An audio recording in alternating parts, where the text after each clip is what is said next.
tal? ¿Cómo está? Bienvenida, bienvenido a Las Sentencias a Debate, un programa del Tribunal Electoral del Poder Judicial de la Federación. Yo soy Lucy Farías, le doy la más cordial bienvenida. Quédese con nosotros porque hoy le ofrecemos un caso verdaderamente especial. Se trata de un desechamiento de la Sala Superior del Tribunal Electoral del Poder Judicial de la Federación, que sin embargo dio lugar a un debate verdaderamente importante. Permítame comentarle que fue a través de un recurso de apelación que la Sala Superior conoció de este asunto. Desechó porque le faltaba firma autógrafa a la demanda. Sin embargo, el debate surgió en torno a la necesidad fundamental de poder reformar a la brevedad la Ley General del Sistema de Medios de Impugnación en materia electoral y contar con un juicio en línea en justicia electoral. Hoy acompañan a Pedro Lara y Malo en el estudio, Jaime Talancón, quien es abogado electoral. Asimismo, el licenciado José Andrés Rodríguez Vela, quien es secretario de la ponencia del magistrado Manuel González Oropeza. Yo soy Lucy Farías, la invito muy cordialmente a que se quede con nosotros. ¿Nos acompaña?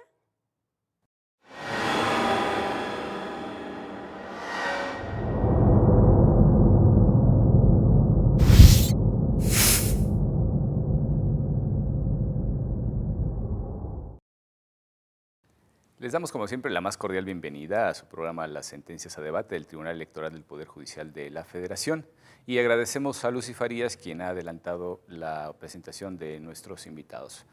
José, Jaime, muchísimas gracias por estar con nosotros. Y en esta ocasión vamos a hablar sobre el recurso de apelación número 243 de este año que fue interpuesto por el coordinador ejecutivo de la Junta de Gobierno Estatal del Partido Humanista en el estado de Guanajuato.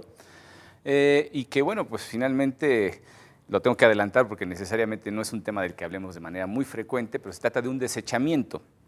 Ustedes se preguntarán, bueno, ¿por qué tratar un desechamiento finalmente en este programa cuando lo que hacemos pues es tratar de dilucidar los argumentos que se han esgrimido para pues emitir alguna sentencia, ¿no? Y en este caso, bueno, se está desechando el medio de impugnación.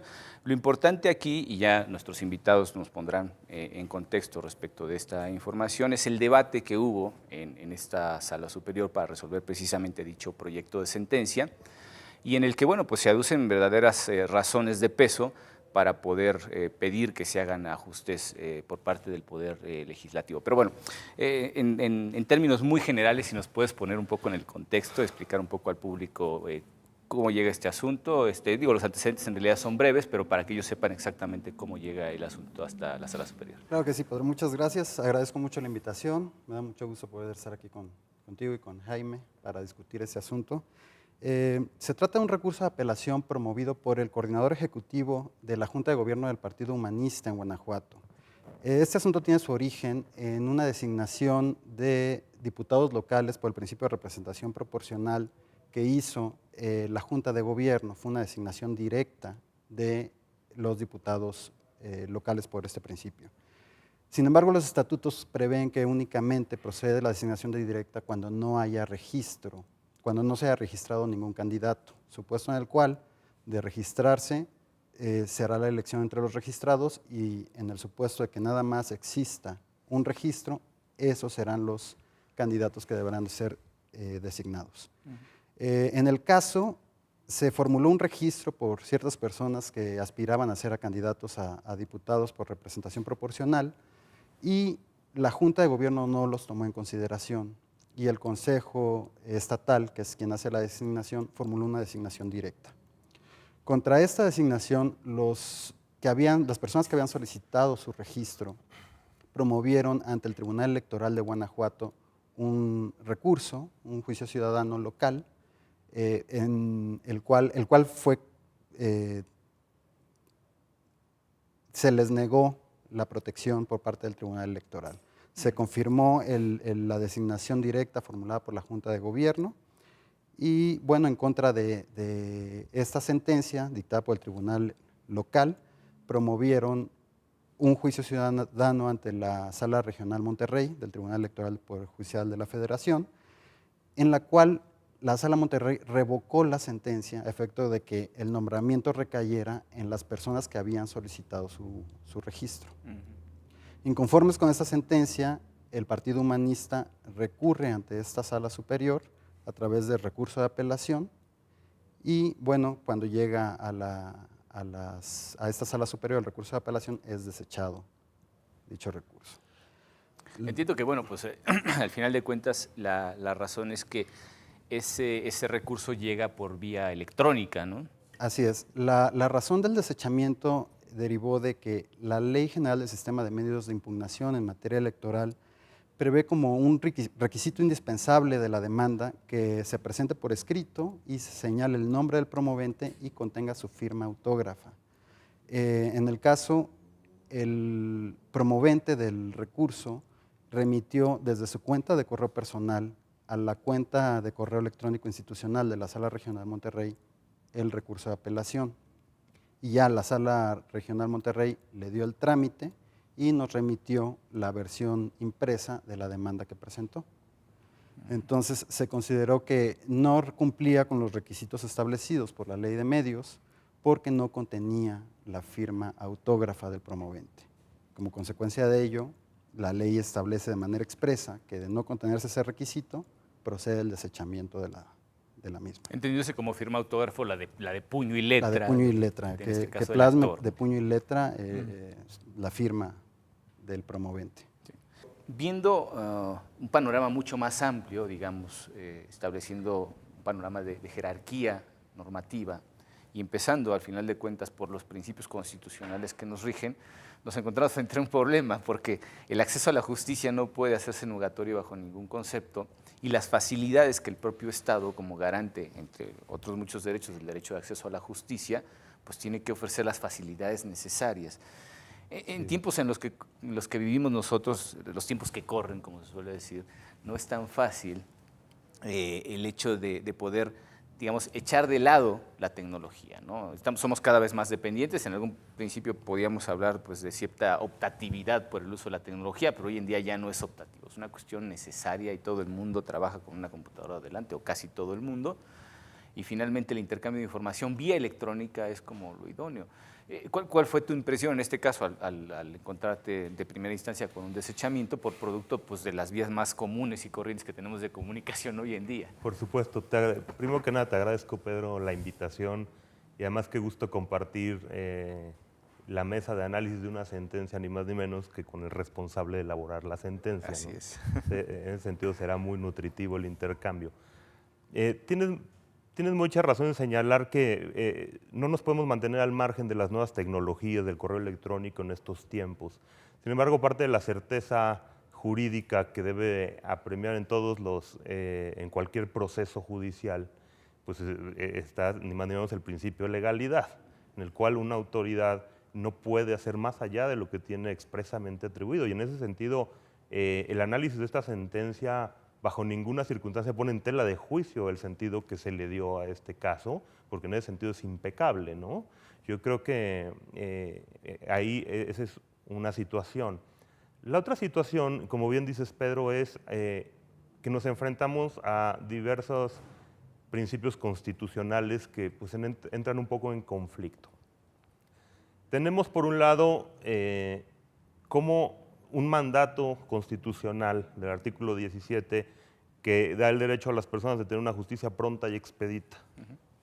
Por otro lado, tenemos el principio de legalidad. Y por el otro lado, tenemos el artículo primero constitucional. El principio pro persona. Pro persona, que obliga a hacer una interpretación de las normas jurídicas de la manera que mejor beneficie a la persona, ¿no? Y de los tratados internacionales. Entonces, lo que genera ruido en esta determinación a rajatabla de desechamiento de plano que señala la Ley de Medios de Impugnación por la falta de firma autógrafa, en este caso en particular puede no ser un problema, pero ¿qué va a pasar cuando se trata de la invocación de justicia en un caso de juicio para la protección de los derechos políticos de un ciudadano? No podemos dar por sentado que detrás de cada promoción hay un partido político, una organización, grandes abogados con gran conocimiento. Tenemos que considerar que también hay ciudadanos que a lo mejor a modo de instructivo siguieron los pasos para elaborar una promoción y que se les pudo haber ido la falta de firma. Y en ese sentido, revisando y analizando este tema, recordaba el libro de Nudos Gordianos, ¿no? donde señala, donde el escritor y político español Jorge Mayor Zaragoza establece no solo el problema del desequilibrio en la distribución de la riqueza, sino el desequilibrio sobre todo en la distribución del conocimiento. Y en esa medida creo que se está quedando en materia político-electoral, hay un rubro pendiente de no considerar cuál es la realidad socioeconómica de nuestro país. Creo que el tribunal lo ha hecho, por ejemplo, pero con grupos claramente distinguidos como vulnerables, ¿no? Es decir, sobre todo minorías de género, minorías étnicas, grupos que se han identificado de manera muy específica con cierto rezago en cuanto a la posibilidad de presentar medios, de hacer promociones, etcétera. Pero claro, estamos hablando, en este caso, y creo que lo mencionan en algún momento en la discusión los magistrados, se dice, bueno, esta medida es idónea porque se trata de una representación de un partido político, quien viene realmente, no viene un ciudadano. Si fuera un ciudadano a través del juicio para la protección de los derechos político-electorales, probablemente podríamos extender más el garantismo, y incluso no lo dicen expresamente, pero dan a entender que podríamos saltarnos este requisito si se tratara de un ciudadano identificado, digamos, con una situación de vulnerabilidad.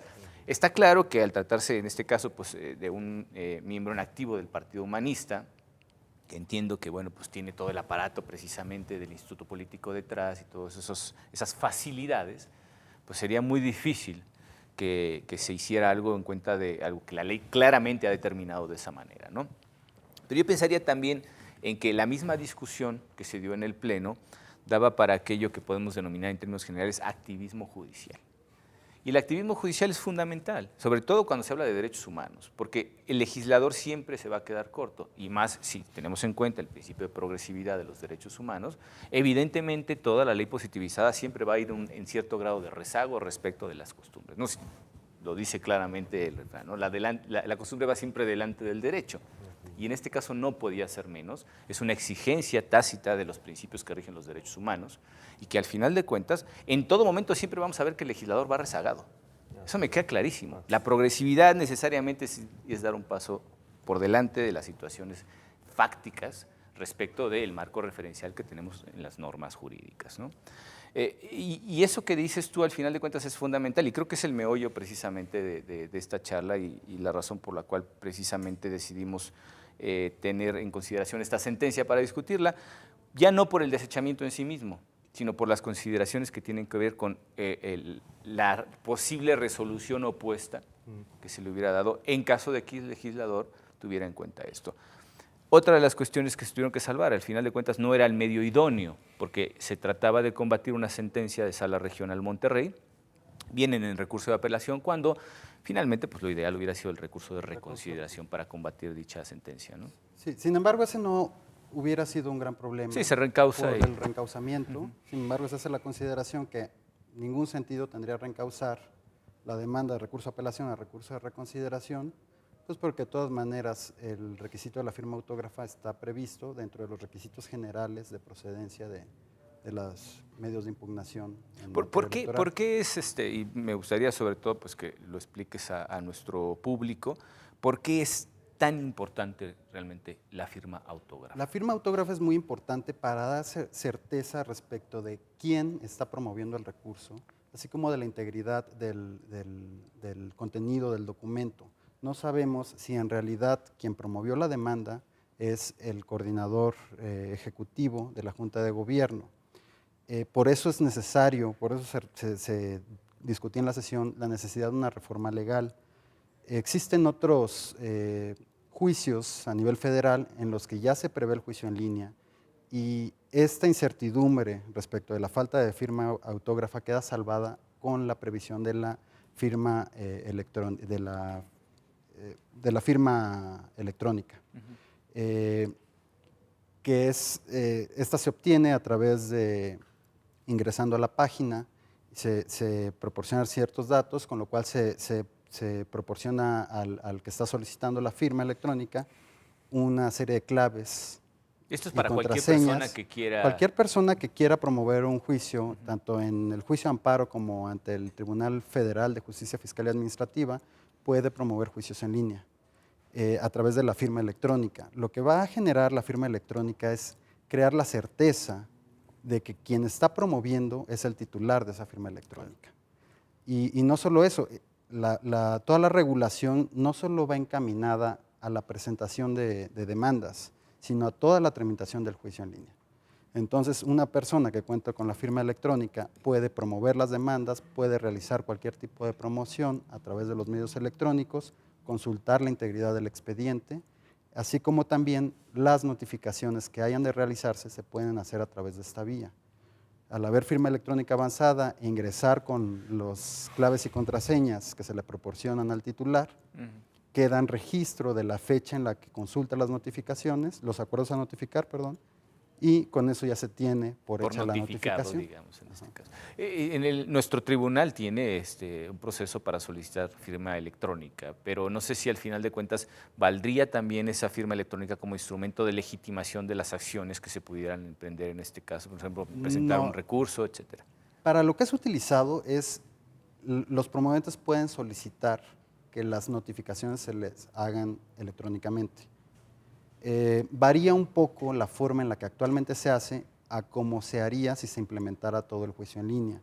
Aquí lo que se hace es, se remite por correo electrónico certificado la resolución o el acuerdo a notificar, y como es institucional el correo, entonces queda constancia de que ya se recibió el correo y bueno, queda hecha la notificación. Claro, claro.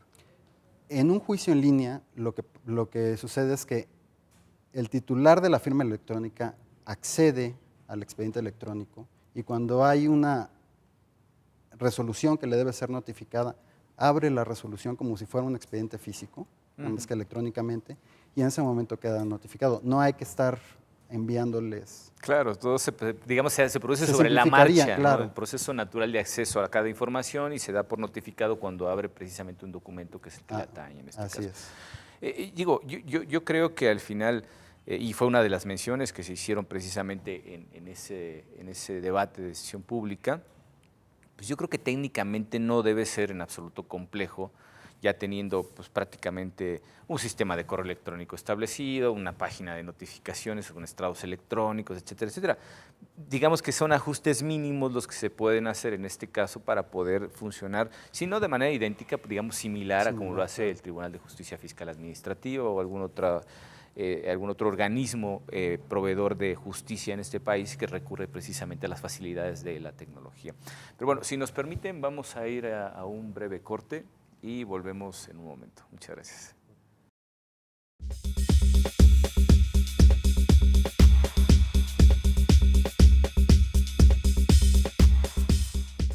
Este año, elegiremos diputados federales y autoridades en 17 entidades federativas. Las y los mexicanos podemos tener la certeza de que contamos con instituciones fuertes. Muestra de ello es el reconocimiento que recibió el Tribunal Electoral como la mejor institución electoral del año, entre órganos de todo el mundo. Lo que ratifica nuestro trabajo de cara al proceso electoral 2015. Tribunal Electoral del Poder Judicial de la Federación. Tú tomas la decisión, nosotros la protegemos.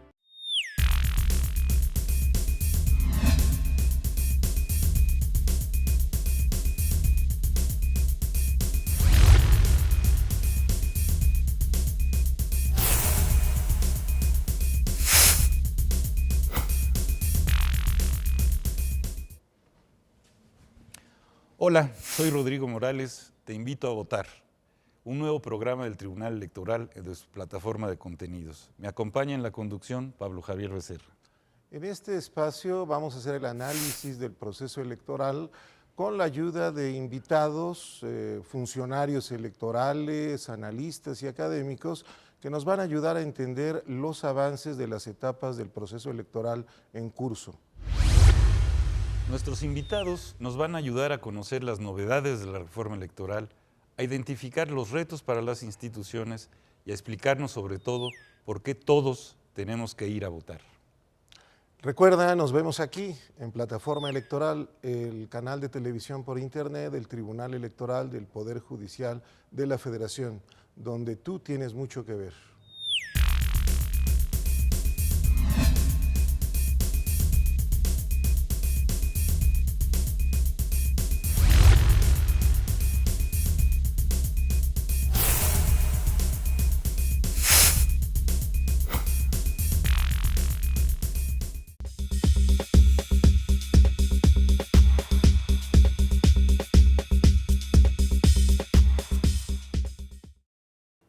Pues nuevamente con ustedes en este segundo segmento de Sentencias a Debates. Y hablábamos sobre una cuestión importante, Jaime, que era el papel del activismo judicial cuando pues, finalmente la legislación no alcanza para dar soluciones materiales, efectivas, a los problemas jurídicos que se presentan. Se contrapone con aquellos quienes defienden la separación de poderes de manera, digamos, muy dogmática, tajante. Pero yo creo que los poderes están para controlarse y para apoyarse, no para estar separados, ¿no? Yo soy de la idea de que sí hay vasos comunicantes y no se trata de compartimentos estancos entre los poderes. Sí, sin duda. A ver, lo que sucede es que aquí, más que el activismo judicial, estamos hablando de una realidad en la que las facultades de actuación de los magistrados del Tribunal Electoral, el propio artículo 99 de la Constitución y la ley de medios ha quedado superada por la realidad. Recientemente escuchaba con gran sorpresa, habría que analizar en parte lo positivo del asunto, las estadísticas de esta elección que daba el presidente Constancio Carrasco sobre los medios de impugnación que se promovieron en esta elección intermedia, en contrario a la última de 2008-2009, donde fueron 1.500 medios de impugnación los que se promovieron en esa ocasión. Ahora hay me parece que rebasaron los 15.000 medios de impugnación en esta ocasión. Así es. Entonces, no es un tema de vanidad o de activismo judicial, es un tema de necesidad en la cual también planteaba el propio presidente de la Sala Superior, ha sido, y todos hemos sido testigos, ha habido una serie de reformas en materia político-electoral de la mayor trascendencia, de gran calado. Pasaron las leyes de ser federales a ser generales y con un alcance nacional muy importante. No solo ellos, se crearon nuevas leyes en materia político-electoral que implica mayor injerencia al Tribunal Electoral y sin embargo el marco de actuación del Tribunal es el mismo y en esa medida yo sí creo que más allá de otra cosa es urgente el entrar una vez pasada la elección a una etapa de reflexión ahí en donde sería muy importante el acompañamiento del Poder Legislativo, sobre todo por un tema que ahorita mencionaba José Andrés, el tema de las nuevas tecnologías no solo no está lejos, está más adentro de lo que imaginábamos. En el año 2003, la Suprema Corte llevó a cabo una consulta sobre mejores prácticas para la impartición de justicia. Y los resultados de esa consulta contundentemente arrojaron la necesidad de la incorporación de firma electrónica avanzada, la necesidad de digitalización de los expedientes judiciales y una serie de medidas relacionadas a las nuevas tecnologías. Eso fue en 2003. Estamos hablando más de 10 años. Sí, claro. Así es, creo que se ha trabajado en el tema, se ha ido avanzando. Tengo identificado un acuerdo, el Acuerdo 1 de 2014, que es un acuerdo conjunto que dan la Suprema Corte y el Consejo de la Judicatura Federal, donde marcan los lineamientos para que se lleven a cabo estos mecanismos de digitalización de expedientes y una serie de cuestiones, pero es del 1 de 2014 ese acuerdo. Entonces, todo esto lo vemos materializado en la Ley de Amparo de una manera muy positiva. El artículo 3 de la Ley de Amparo contempla la posibilidad o sea, el punto de partida es que todas las demandas de amparo deben ser por escrito, de manera impresa o electrónica. Que se considera como escrito también el medio. Así es, la ley de amparo es una muy buena noticia porque se establece la obligación de los órganos jurisdiccionales de, a la par que se integra los expedientes impresos, se integran expedientes electrónicos para cualquier opción. Por supuesto, y como bien señala el presidente de la Sala Superior, el presidente Carrasco, y lo ha dicho bien, hay que ser firmes pero cautos, porque por ahí también está el tema del debido proceso. Entonces, no podría en este caso saltarse, o como en otros ejemplos tenemos, el establecer normas a partir de jurisprudencias. Por ejemplo, creo que el tema de la firma sí requeriría el apoyo del Poder Legislativo para pues, poder transitar, ¿no? Sí, yo creo que efectivamente la mera interpretación no alcanzaría para poder estirar una norma de tal manera que pudiéramos obviar el requisito de la firma autógrafa. Yo creo que el avance jurisprudencial además no es bajo ningún concepto una suplencia de la ley. Debe de entenderse como algo complementario a la ley. Eso evidentemente, y además es que se origina de la interpretación de la propia ley. Con lo cual, en los supuestos, porque el legislador evidentemente no puede abarcar todos los supuestos posibles, eso es algo absolutamente imposible materialmente, entonces el juzgador, en afán de proveer precisamente de justicia y en aplicación del derecho, busca la manera de interpretar la norma de tal forma que aquello a lo cual no se ha referido de manera expresa pudiera ser completado en la práctica, por lo menos judicial, de tal forma que se provea de justicia efectivamente, ¿no? Yo a lo que me refería con el activismo judicial era a esos enunciamientos que van más allá, digamos, del molde en el que se suele colocar al juzgador. El papel del juzgador es fundamental en el Estado de Derecho, yo diría que es el más importante de todos en democracia y Estado de Derecho, porque es precisamente aquel que se encarga instrumentalmente de aplicar la ley correctamente. Y que además sostiene pues, todo el andamiaje normativo que soporta pues, las competencias del propio Estado, y basándonos precisamente en el principio de legalidad, todo pronunciamiento de un juez tiene necesariamente una incidencia real en la sociedad, porque está tratando con la materia sustancial de lo que significa uno de los objetivos principales del Estado de Derecho, de la existencia misma del propio Estado, sin ir más lejos, ¿no? Si al final de cuentas vemos teleológicamente la creación del Estado, pues lo podríamos sintetizar como el bienestar general, ni más ni menos.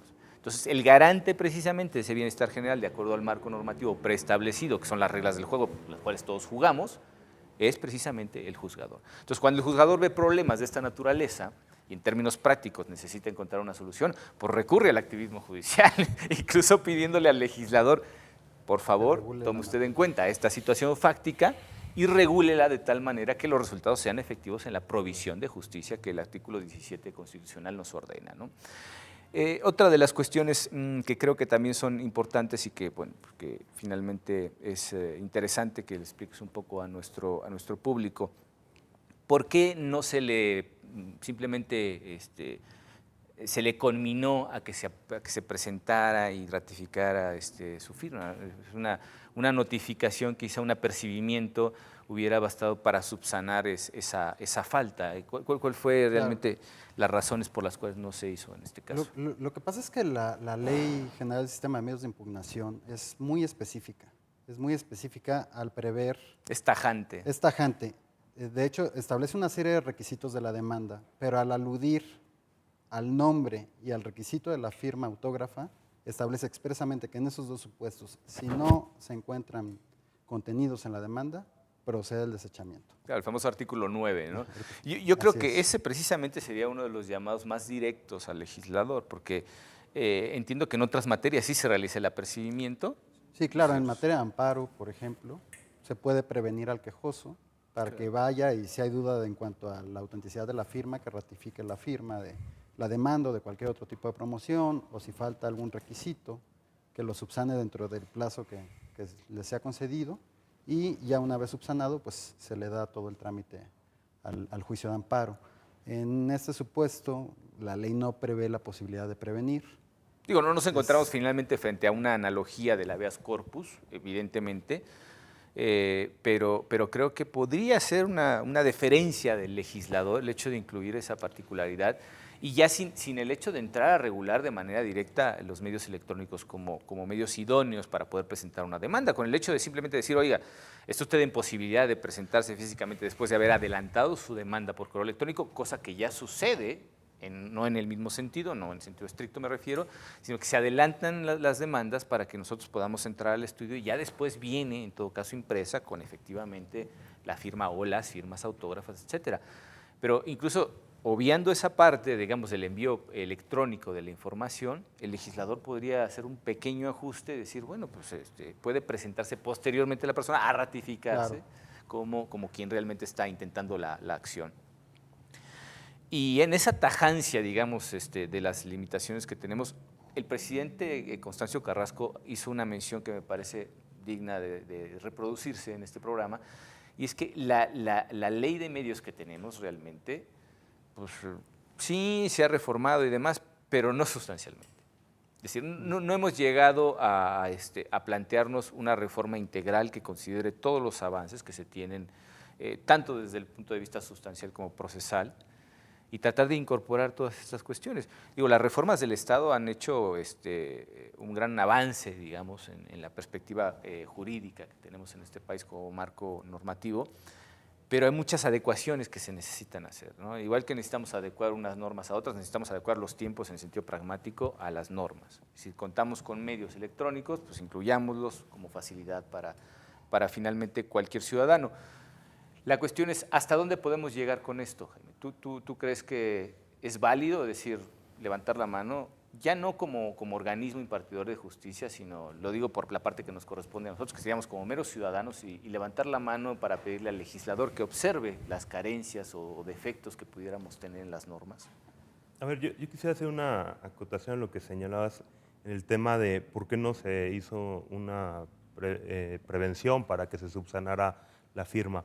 En efecto, otra de las cosas que la ley de medios no contiene es la posibilidad de llamarte a ratificar, ¿no? Una promoción. Eso no está en materia electoral. También creo que habría que diferenciar, porque hay que entender los plazos, la lógica procesal que lleva la materia electoral. No podría, está la dinámica que difícilmente podríamos entrar también a un planteamiento en el que, metí sin firma, pues llámalo a ratificar, si viene. A ver, yo creo que aquí habría que diferenciar de dos situaciones. Yo separaría el juicio para la protección de los derechos políticos del ciudadano de todos los demás medios. Claro, como el más garantista. Así es. Primero por su esencia, ¿no? Es un juicio que busca proteger los derechos políticos de un ciudadano, ¿no? De votar y ser votado. Entonces, aquí la materia que se juega debería precisamente potencializar toda la protección al máximo. Lo diferenciaría de los demás medios, ¿en qué sentido? En la mayoría de los medios, los usuarios son identificados. Los usuarios prácticamente son los mismos, partidos políticos, ¿no? Si retomamos la idea de la firma digital certificada, que ya el tinglado existe para llevarlo a cabo, así es, sí habría que diferenciar, porque, por un lado, ni podemos abrir la puerta para que entonces el abogado diga, si se te olvida no pasa nada. No, yo creo que esa puerta no hay que abrirla.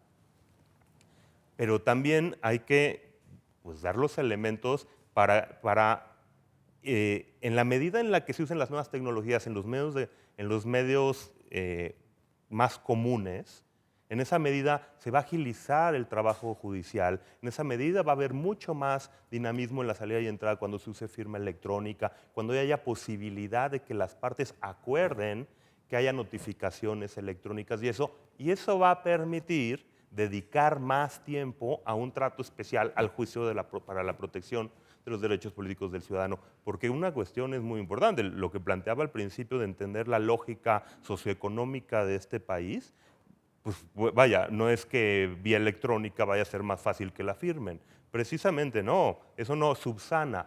pero sí permite que se dé una agilidad jurisdiccional en los otros medios de impugnación para darle un trato especial en la legislación al juicio para la protección de los derechos políticos del ciudadano, ¿no? Yo creo que hay que entender esos matices en estos planteamientos. Yo creo que cualquiera que haya trabajado finalmente pues con las computadoras se dará cuenta del ahorro de tiempo inmenso que es, ¿no? Yo particularmente soy favorable a ese aprovechamiento de las tecnologías y trabajo más a gusto en formatos electrónicos. Incluso me decía un amigo, oye, pues habrá que mudar todas nuestras bibliotecas a formatos electrónicos, ¿no? Pero nunca va a ser lo mismo pues tener el libro entre las manos y demás. Yo creo que esas cosas prácticamente las hemos empezado a superar ya en esta última generación, ¿no? O sea, todavía vemos algunos nostálgicos, pero yo insisto, definitivamente me encuentro mucho más a gusto por el tiempo que me conlleva ello, el trabajar con medios electrónicos que a la antigüita, ¿no? Decíamos. Bueno, si nos permiten, vamos a ir a un breve corte y volvemos con ustedes en un momento. Muchas gracias.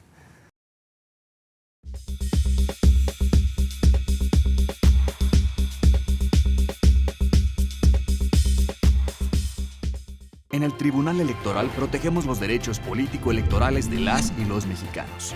En los últimos 3 años atendimos más de 60,000 asuntos, 8 de cada 10 interpuestos por ciudadanos, y en este año resueltos en apenas 11 días. Trabajamos por la igualdad entre mujeres y hombres y por la autonomía de los pueblos y comunidades indígenas. Somos referencia para tribunales locales y extranjeros. Tribunal Electoral del Poder Judicial de la Federación. Tú tomas la decisión, nosotros la protegemos.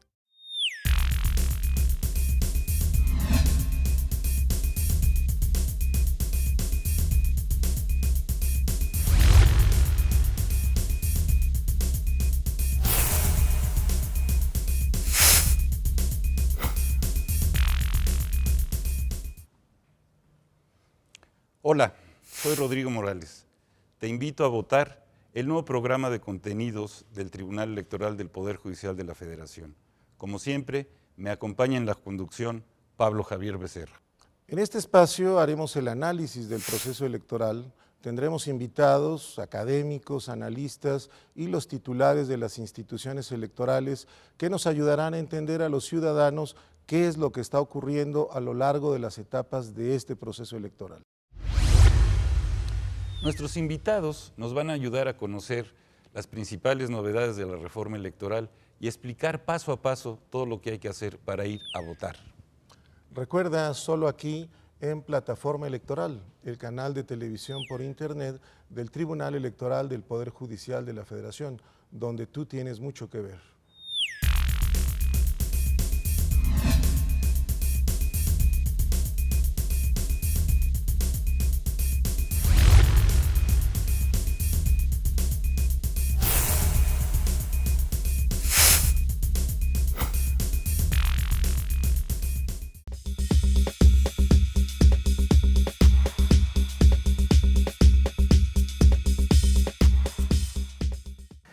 Pues ya en este tercer segmento de Sentencias a Debate, y bueno, pues la charla está por demás interesante. ¿Qué otras cosas al final de cuentas se dijeron? Porque ya dijimos esto, más que hablar de la sentencia, tratamos de hablar pues sobre todo del debate que hubo en el pleno de este tribunal. ¿Y qué otras de las cuestiones que finalmente los magistrados pudieron debatir respecto de este desechamiento podríamos resaltar como importantes también, pues para cumplir con la consigna que el artículo 17 constitucional tiene para con todos los organismos del Poder Judicial, la provisión de justicia tanto administrativa como jurisdiccional, ¿no? Sí, todos los magistrados fueron coincidentes en la necesidad de una reforma legal, pero dejaron entrever que si el legislador no realiza las reformas a la brevedad, como lo manifestaron los magistrados, jurisprudencialmente se va a empezar a dar apertura a las promociones realizadas a través de medios electrónicos. Entonces, bueno, dependerá de que el legislador realice una reforma en corto plazo. Nosotros ya avisamos, pues. Pues de lo contrario, empezarán a sentar criterios en los que se empiece a dar trámite a los juicios. Yo definitivamente coincido con el magistrado González Oropesa. Yo creo que tenemos todos, al final de cuentas, una labor que cumplir, ¿no? Claro. Para ello, pues requerimos de diversos instrumentos. Y si no tenemos los instrumentos idóneos, seguramente, aunque cumpliremos a trancas y barrancas con las encomiendas que tenemos, en este caso de naturaleza constitucional, pues ello no es óbice para que las facilidades que nos puedan aportar otros poderes, ya sea el legislativo o el ejecutivo en las competencias de cada uno, pues siempre vendrán bien, y vienen bien además para que este sistema jurídico, globalmente hablando, funcione como tal. Para que la democracia funcione es necesario que quienes proveen de justicia, no solamente en materia electoral, sino en cualquier ámbito, tengan los instrumentos idóneos, ¿no? Claro. Entonces yo sí me sumo finalmente a la opinión del magistrado González Oropeza, y lo digo respetuosamente para esa división de poderes de la que hablábamos, porque creo que pues, la finalidad de todo el Estado, de los poderes que haya, en nuestro caso, pues los 3 poderes constituidos, tienen una finalidad común, van todos a una. Entonces debemos de trabajar hombro con hombro si es necesario para poder conseguir los resultados óptimos. Tú al final de cuentas como analista, ¿qué nos puede decir respecto de esas relaciones que se han dado entre el Poder Judicial y el Legislativo? Y que además se hacen muy evidentes en cada reforma, ¿no? Siempre vienen esos jaloneos, esos ajustes, toma y daca, y métele aquí, jálale allá. En estas últimas reformas, por lo menos la de 2014-2015, hubo mucha participación, digamos, en materia electoral particularmente, tanto de la parte administrativa que correspondía al entonces Instituto Federal Electoral, como a este tribunal. Entonces esa interacción creo que se da especialmente cada vez que hay reformas, ¿no? No, mira, Pedro, en efecto, por lo general lo que busca el Poder Legislativo es crear las normas de acuerdo a ciertas necesidades que en un momento determinado se considera que deben pues, son de urgente impulso. En el caso de la materia electoral, yo creo que no hay nada que investigar. Yo creo que los hechos están sobre la mesa.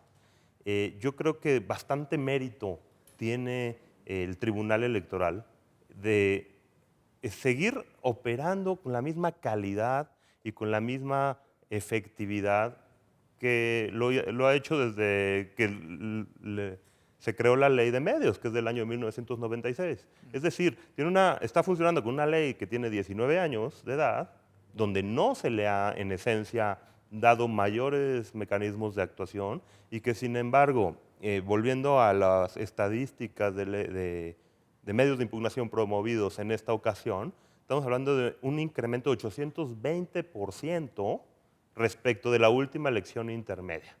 Y de esos más de 15,000 medios de impugnación que fueron promovidos, el 95% eran juicios para la protección de los derechos del ciudadano, los cuales por su naturaleza no pueden esperar. Me parece que de todo, habrían muy pocos sin resolverse. Prácticamente todos estaban perfectamente resueltos. Entonces, yo creo que sin duda el Poder Legislativo, ahí están los resultados sobre la mesa, está el incremento, o sea, es una exigencia de impulsar los nuevos insumos procedimentales para el Tribunal Electoral. Y no creo que sea un tema que pueda estar sujeto a discusión. El gran reto que tienen todos los órganos jurisdiccionales es no solo hacer realidad el artículo 17 en términos de dar justicia pronta y expedita, sino también de calidad. Y el Tribunal Electoral, además de que ha hecho, como ha podido con estos mecanismos, ha dado justicia pronta y expedita, ha sido de calidad, ¿no? Nunca se ha puesto en tela de juicio lo que resuelve el tribunal, ¿no? Entonces, vaya, yo creo que esto debería transitar de una manera muy fluida, no le veo mayor bronca, ¿no? Y ahora que hiciste mención precisamente a esto de los juicios para la protección de los derechos político-electorales del ciudadano, me surge una pregunta quizá escabrosa, ¿no? Y digo escabrosa sobre todo para ti, José, ¿qué hubiera pasado si en lugar de venir a través de recurso de apelación o incluso del recurso de reconsideración, que hubiera sido la vía idónea para combatir la sentencia de la Sala Regional Monterrey, el resultado habría sido el mismo si hubiera venido precisamente por juicio ciudadano? ¿O hubiera sido más difícil, digamos, aplicar a rajatabla esa restricción procesal del artículo 9 de la Ley de Medios? Yo creo que hubiera sido el mismo resultado, pero Si hay un juicio a través del cual se puede empezar a establecer un mecanismo en el que jurisprudencialmente se dé apertura a la presentación de escritos a través de medios electrónicos, es el juicio ciudadano.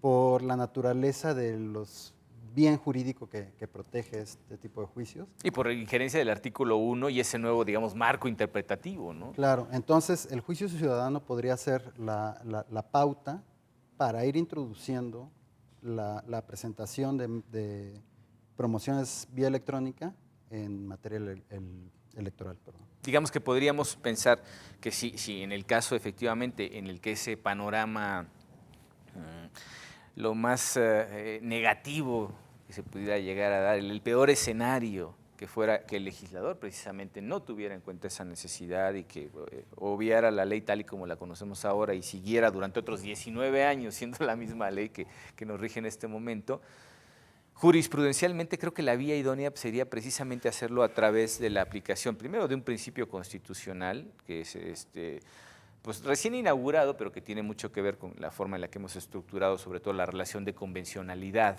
que tenemos ya incluida en nuestro sistema jurídico reconocido por la Suprema Corte, y las reformas que se hicieron precisamente en 2011 al artículo 1 constitucional, ¿no? Que fue aterrizar todo ese espíritu de promoción de protección extrema de los derechos humanos y particularmente el torcer, si es necesario, esa interpretación que era la que teníamos hasta entonces, más dogmática y demás, para favorecer a las personas humanas.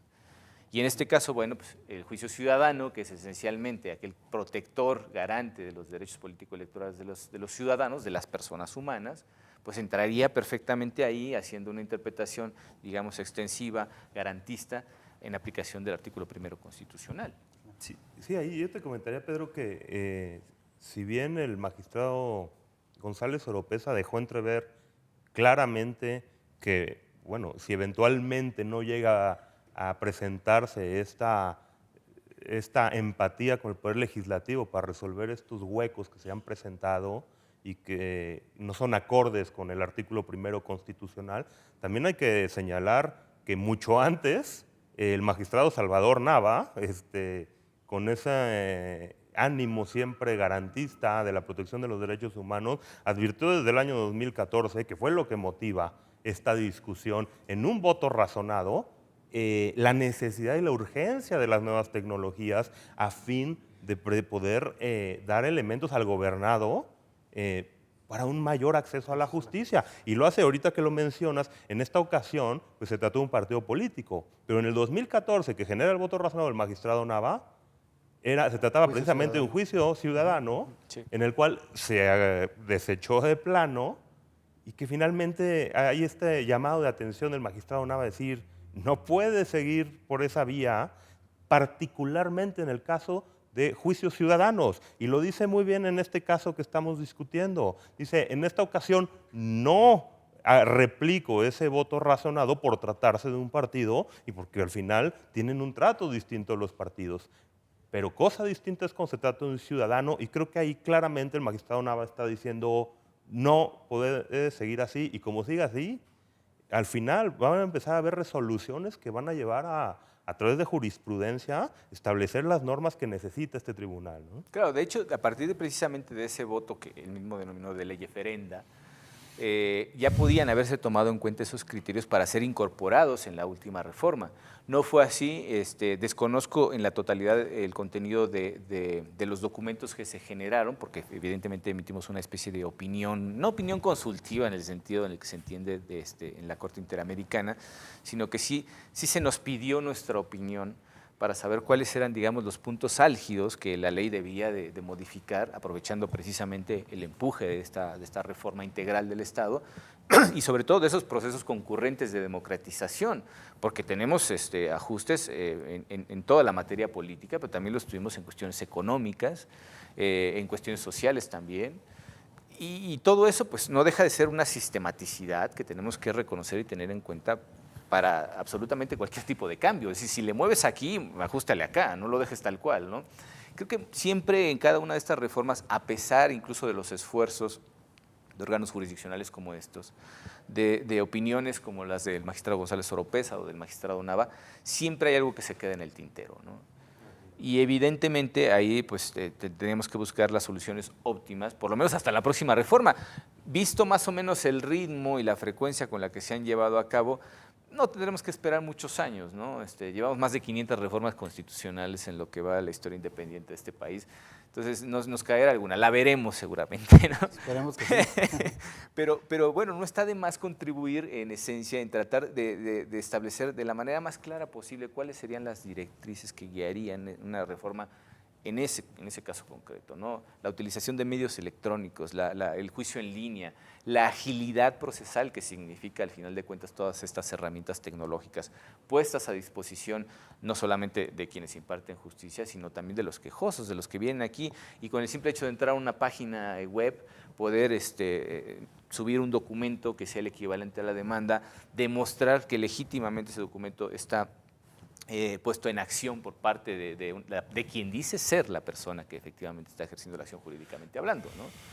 Entonces sí tenemos mucho trabajo que hacer respecto de esa retroalimentación y yo no creería que podamos obviar, digamos, nuestra participación respecto de lo que podemos ofrecerle al legislativo como materia prima para que legisle.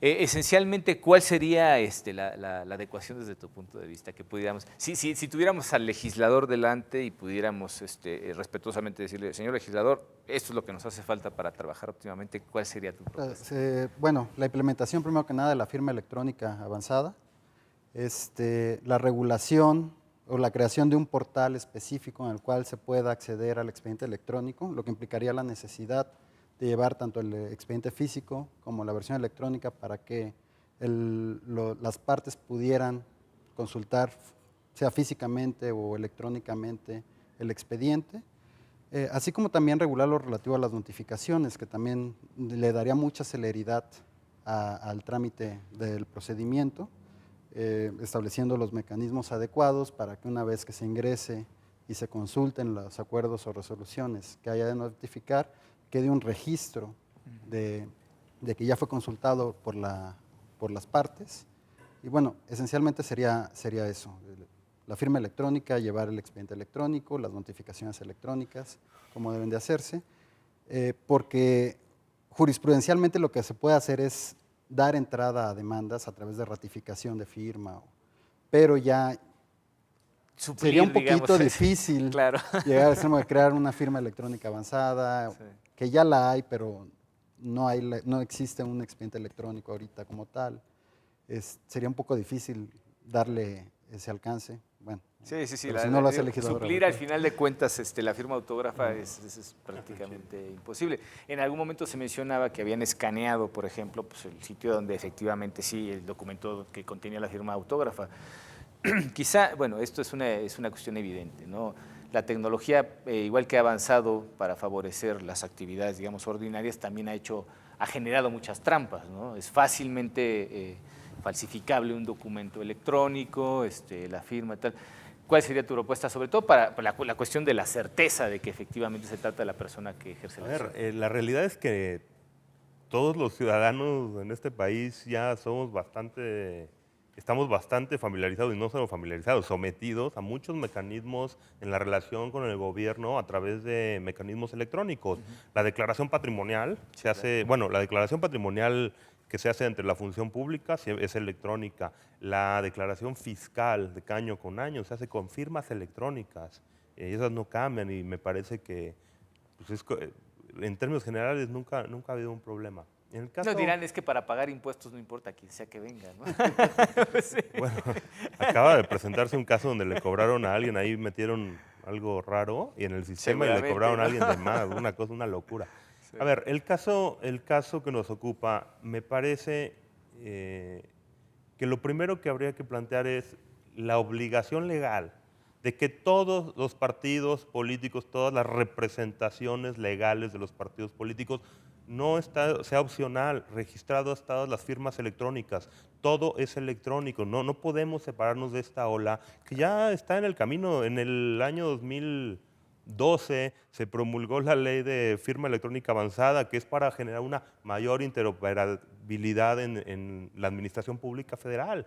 Esa ola no excluye ni al Poder Legislativo ni al Poder Judicial. Entonces, en esa medida, los usuarios identificados del sistema de justicia electoral tienen por ley que someterse a este mecanismo electrónico en cuanto a firma, todas las promociones, todas las notificaciones, toda la consulta. Entonces, en esa medida, lo mencionábamos hace un rato, yo estoy seguro que va a disminuir considerablemente las cargas del tribunal. Por lo menos los tiempos, ¿no? Así es. Sí, También hay que tener presente que cada medio de impugnación tiene sus propias particularidades. Y por otro lado tenemos el procedimiento sancionador especializado, sancionador, ¿no? Que tiene otra naturaleza, requiere comparecencia de las partes. Pero es decir, en la medida en la que podamos digitalizar o hacer electrónico todo lo susceptible de hacerlo electrónico, ya será un gran paso que nos permitirá darle otra atención a los casos particulares como el juicio ciudadano y como el procedimiento especial sancionador. Es paulatino, poco a poco, pero esa ola ya llegó y no se puede mantener el tribunal ajeno, ¿no? Yo creo que ya con eso pues podemos cerrar este programa y sobre todo pues haciendo un voto para que la próxima vez que tengamos una situación similar no caiga en desechamiento. Eso creo que sería lo más deseable. No nos resta más que agradecerles, por supuesto, a ustedes que nos hayan acompañado durante esta emisión de Sentencia Debate y los esperamos en nuestro próximo programa. Muchísimas gracias. Hasta pronto.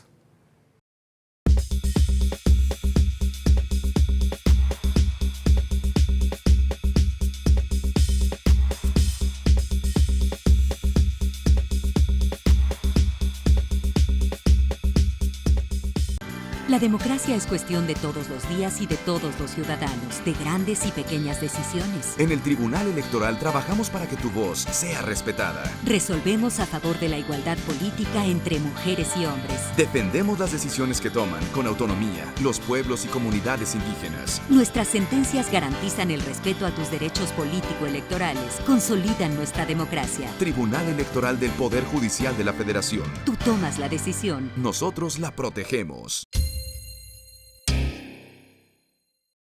El Tribunal Electoral del Poder Judicial de la Federación emitió previo a la jornada electoral importantes resoluciones para articular la figura de la candidatura independiente en las entidades federativas.